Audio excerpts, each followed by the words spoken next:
Hi, my name is Cliff Kayser of Polarity Partnerships. It's a pleasure to share an overview of polarity thinking and the 5-step polarity approach with you today, which is being filmed from my retreat and learning center just outside of Washington, D.C. in Berkeley Springs, West Virginia. In this session, we'll look at why polarity thinking is a critical competency for 21st century leaders. This approach can be applied at many levels, the leadership level, the team level, or across an entire enterprise. Additionally, we have technology capable of measuring multiple polarities at multiple system levels for multiple purposes simultaneously. But today, we'll keep the focus on learning polarity thinking and the 5 steps and core elements of the polarity map using some very simple examples. We'll also look at what polarities are, how they work, and why they're not some new management fad or flavor of the month. You'll hear a real-life example for how Deputy Chief Information Officer Dave Wennergren applied the polarity map tool and process to a challenge he and his team struggled with at the Department of Defense. And by the end of the session, you'll be ready to apply your learning in this 5-step process to a polarity map that you select in an exercise. You need to print out a polarity map and Step 3 assessing guide. Let's get started by looking at why polarity thinking and the 5-step approach to leverage polarities is a critical competency for 21st century leaders. What is the correct answer to the question, what is this a picture of? Do you see a vase in this image? Or do you see 2 faces? Or do you see both? When I spoke to a group of leaders in Toronto, they said it was the Stanley Cup. One time, a chess player told me it was a chess piece, and more than a few people have told me it's a margarita. Some people say it's 2 people in a conflict. Other people say it's 2 people about to kiss. Polarity thinking and the polarity approach is a way to see VUCA challenges, volatile, uncertain, complex, and ambiguous, and use the inherent energy that's there to get results that stand the test of time. Max Dupree said the first responsibility of a leader is to define reality. So how do leaders define reality in complexity, change, conflict, and cross-cultural issues with so many multiple perspectives going on all at the same time? We first do this by getting new eyes for the challenges we face. VUCA challenges are VUCA challenges because they're unsolvable by their very nature, and trying to solve them is what often gets us into trouble. Let's look at an example of an unsolvable polarity that lives right inside us. Should we inhale or should we exhale? While some issues are solvable using either-or thinking, some are not. Like the vase and 2 faces image, there is more than one answer. That's a critical aspect of interdependency. More than one answer. Certain tensions fall into a category that requires and thinking, not versus. Polarities are unsolvable, interdependent pairs that live in us and that we live inside of. They're energy systems with a predictable dynamic, and they're leverageable to attain a greater purpose that both poles in the polarity share. They often show up as 2 accurate and logical points of view, neither of which is complete by itself. Either-or problem solving is necessary and useful. We can't underestimate its importance. However, if we use either-or thinking for an and challenge, we get into endless debates. Using a simple example, inhaling and exhaling. Inhaling is technically correct at a certain point in time. We get oxygen and avoid lack of oxygen, but it's not a solution. Exhaling is also a solution at a certain point in time, so we can get rid of carbon dioxide and avoid too much carbon dioxide. But exhaling is not a sustainable solution either. When we can see interdependencies, we get out of the either-or trap by using the right thinking tool for the job. When we use either-or problem solving for polarities, we're using the wrong tool for the job, and it gets us into trouble. When we encounter an and tension that defies either-or logic as a solution, we can map the dynamic to help us in seeing the wisdom in multiple truths at play in the dynamic. When I used pliers to tighten the nuts on my bike until the nut became completely stripped, my dad said, "You used the wrong tool for the job." When we use either-or problem solving for polarities, we get in trouble. We need the right thinking tool for the job when we encounter interdependent pairs. So let's map the inhale and exhale polarity using steps 1 and 2, seeing and mapping. The polarity has 2 poles. Both poles are either both neutral or both positive, and they're interdependent with one another. We can't have one viewed as good and one viewed as evil. It's true we often have preferences for one pole or the other, but pole names must be both positive or neutrally named. Also, poles of a polarity are not necessarily opposites of one another. They're interdependent with one another. So let's run through this dynamic together, okay? So when you're ready, I want you to take a deep breath and hold it. Ready? Go. Okay, so when you inhale, you obtain a benefit in the form of oxygen. The longer you stay on that pole, the more you will anticipate or experience the limitations or downside results, which is too much carbon dioxide. So now let it out. You may have felt relief as you expelled carbon dioxide. When I do this for a large room of people, there's always an audible, sigh of relief in the upside of exhaling. So let's rewind the tape. First, there was the benefit of inhaling, getting oxygen, which was then followed by the discomfort of too much carbon dioxide. And then there was the benefit of expelling carbon dioxide. Here is where we begin to see one of the many gifts of understanding how the dynamic of polarity works. What will happen next is absolutely predictable. We all know that if we stop at exhale without inhaling, it won't be long before we anticipate or experience the downside limitations, which is, you guessed it, a lack of oxygen. And then you know where you're going next. It's the place we started. All polarities contain this predictability. There's a greater purpose statement, or GPS, that is shared by both poles.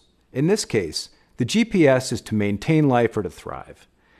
Notice that each pole in the pair makes an important and necessary contribution to the ongoing energy exchange. Without the contribution of both poles in the pair, the system dynamic becomes dysfunctional. The synergy arrows leading up and down act as reminders of the potential to create positive reinforcing cycles, often called virtuous cycles, that lead to leverage. They also have the potential to create vicious cycles. This graphic shows the interior portions of the polarity map that we just covered in the example.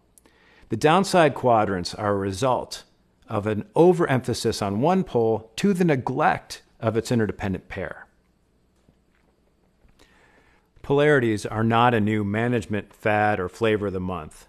They're not new for you either. You're affected by them like you're affected by gravity. Here are a few of many polarities that leaders encounter. No doubt they're familiar to you.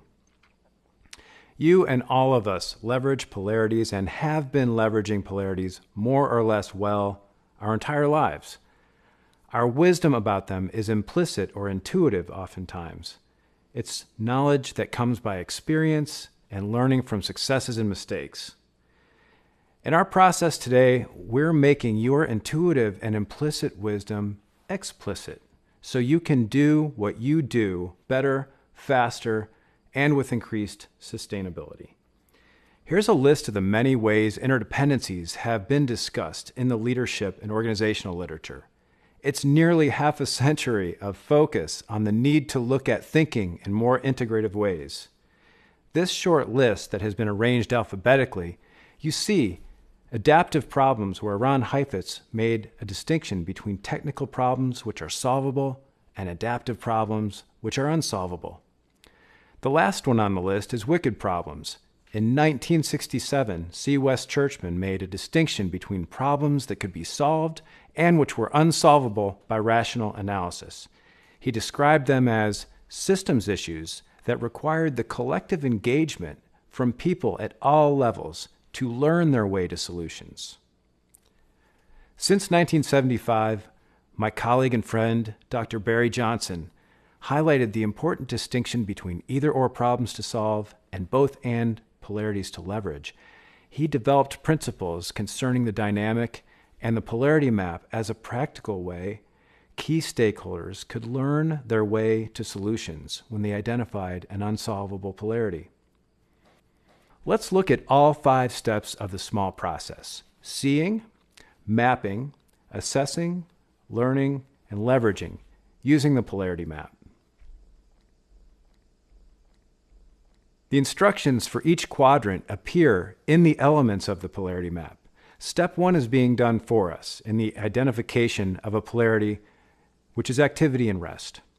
Begin by writing activity in the left pole and rest in the right pole, if you're following along with a polarity map. For example, in the top left quadrant of the interior portion, you'll see the instruction for that quadrant. It says values, positive results of focus on the left pole. The left pole here is activity. Therefore, for you in your experience, what are 2 to 3 positive results from focusing on activity? Think of a few upside benefits in your experience, and go ahead and pause this video to complete this instruction and return when you're ready to continue. If we follow the normal flow of a polarity, which is often the way we populate the content of a polarity map, we would move to the lower left quadrant of the interior portion. This isn't a requirement. It's possible to begin by populating both upsides first and then move to both downsides. But let's go and populate 2 to 3 negative results from an overfocus or overemphasis on the activity pole to the neglect of rest. This language to identify the downside limitations is actually quite important. If it was asked, what are the downsides of activity only, a person who favors activity would be limited in what he or she might be able to identify. Asking about the results in tandem with the neglect of the interdependent pole forces additional and important content for that quadrant. If you need to pause the video, please do so and return when you're ready to continue. Now we'll move to the upper right quadrant to answer the question, which is, what are the positive results of focus on the right pole of rest? Think about what the results of focusing on rest are for you, and jot a few items down that stand out. Again, pause and return when you're ready.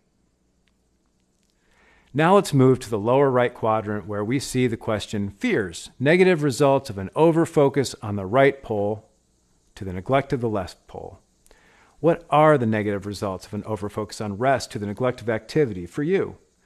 Write those items below the rest pole and pause and return when you're ready. Determining the greater purpose statement at the top of the polarity map is easier after populating all 4 quadrants. Again, this isn't a requirement, but it may be helpful. The greater purpose statement answers the question, why leverage this polarity?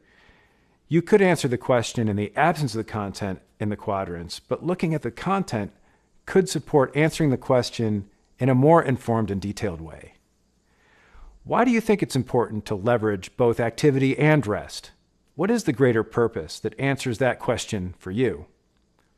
The deeper fear at the bottom is the opposite of the greater purpose and answers the question, what is the lack of a greater purpose?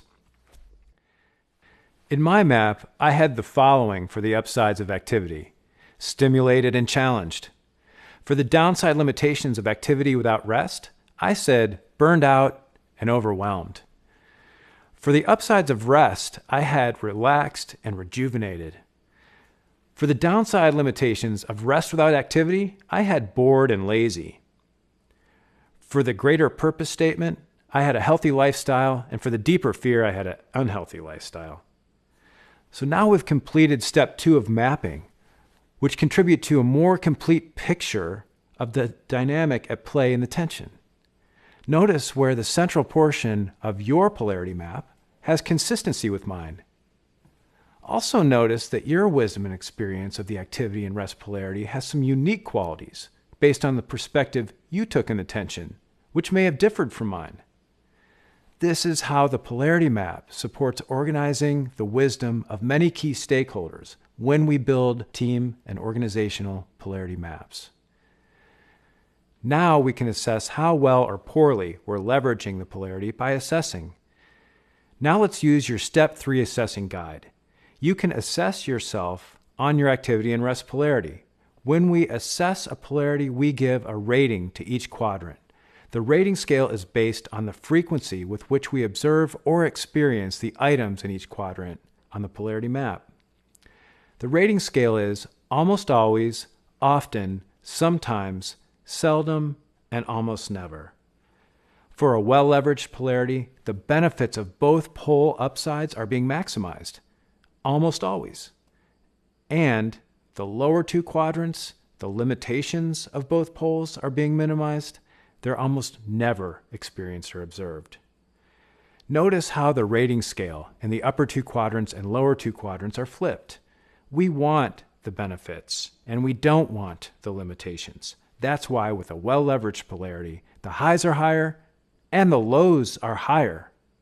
You can see the best possible assessment result is superimposed as the default loop in both the polarity map and the assessing guide. Many variations of performance are possible, as indicated in these examples.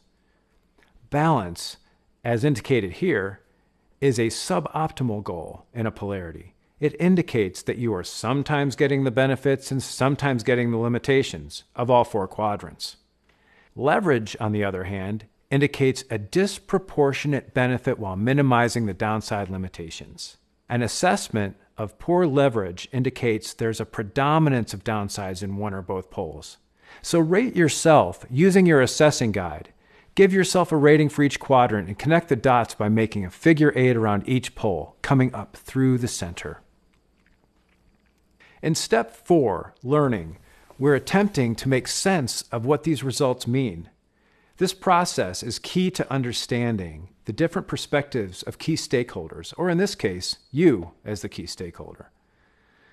The learning step prepares us to take the most effective action when we move to step 5 of leveraging. How did your assessment compare to the default loop superimposed on the map indicating a well-leveraged polarity? What did you learn from that? In step 5 of leveraging, we identify action steps to help us attain or maintain the benefits of both upside poles and early warnings to help you minimize the downside limitations. Taken together, action steps and early warning signs are like a mini strategic plan to attain the greater purpose. For action steps, who will do what by when? In step 5, we're using either-or problem-solving thinking in service of leveraging the unsolvable polarity. Problem-solving helps us determine action steps that are smart, specific, measurable, attainable, results-oriented, and timely. Also included in the step 5 of leveraging is identifying early warning signs, which are measurable indicators that alert you to the downside limitations. Catching them early is key so the downsides are minimized. I want to share a quick story with you about leveraging. My sister Lori set a greater purpose to compete in, finish, or win a marathon, which for her upped the ante in the need to fully leverage activity and rest, among other polarities. Lori is a cancer survivor and also lives with an incurable form of cancer. However, that doesn't slow her down. She endeavors to live and do the things that bring her joy despite her diagnosis. Intentionally leveraging the benefits of activity and rest through action steps to empower both poles help her improve her aerobic capacity and endurance through training, activity, as well as recovery, rest. Early warning signs help her anticipate the limitations of both poles. As a successful businesswoman with a demanding schedule on top of living with her diagnosis, modulating action steps and early warning signs are key to managing her energy. In 2008, a painful mass developed in her hip area, requiring surgery and to determine whether her cancer had spread. The good news was it wasn't cancer. The bad news was the surgery damaged a femoral nerve, and she woke up in recovery to discover she had no use of her left leg. Overnight, her greater purpose for activity and rest went from running a marathon to recovering from paralysis. Little did she know at the time, learning to walk again would turn out to be a 16-month journey.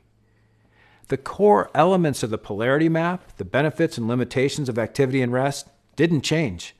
She still needed to stimulate, condition muscles, and rest and rejuvenate. She still had to be cautious about trying to do too much and strain her muscles and risk injury. She still needed to be cautious not to rest too much and risk deteriorating her muscles. What shifted considerably to reflect her new reality were the action steps and early warnings. She developed a few high-leverage action steps, which supported maximizing the benefits of both poles. And while seemingly minor things, they became significant factors in her recovery.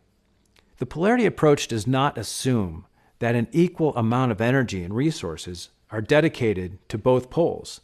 As Lori's story indicates, at various times and for various reasons, both in and outside of her control, she employed different strategies to create leverage. How she showed up as a leader in response, this was the art and finesse that made the science of the dynamic work.